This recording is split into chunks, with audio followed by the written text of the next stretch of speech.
네, 안녕하십니까. 조국혁신당 대표 권한대행 김선민입니다.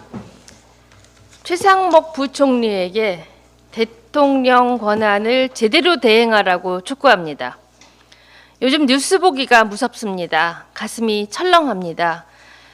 윤석열 정부의 무모한 의대 증원 추진으로 전공의들이 대규모 사직한 지 1년이 훌쩍 넘었습니다. 2025학년도 의대 정원 문제를 해결하지 못했습니다. 2026학년도 정원을 결정할 2월 데드라인도 지났습니다.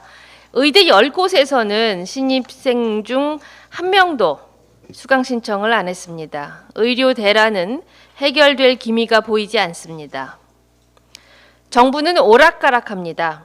이주호 교육부 장관은 내년 의대 정원을 증원 이전 수준으로 동결할 수 있음을 시사했습니다.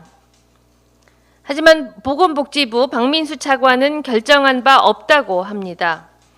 환자, 수험생, 재학생, 그리고 그 가족은 누구 말을 믿어야 합니까?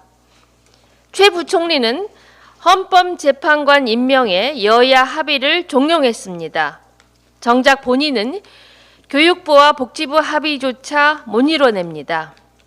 기껏 의료개혁 특위 민간위원들과 만났습니다. 갈등을 이유로 의료개혁 논의를 또다시 미룬다면 정부의 직무유기라고 남의 일처럼 말했습니다. 의료 대란은 윤석열 정부가 만든 난장판입니다. 결자 해지, 윤석열 정부가 풀어야 합니다. 대통령 대행인 최상목 부총리가 직접 해결해야 합니다. 이것도 여야가 협의해야 나설 겁니까? 최 부총리가 하도 하는 일 없이 내란 세력 눈치만 보니까 희한한 이야기가 다 나옵니다. 윤석열이 파면돼도 조기 대선이 안 열릴 수 있다는 겁니다. 헌법 68조 제2항, 공직선거법 35조 1항에 따라 대통령 파면 이후 10일 안에 대선을 공고하고 60일 이내 차기 대선을 실시해야 합니다. 그런데 최상목 부총리가 대선을 공고하지 않을 수 있다는 겁니다.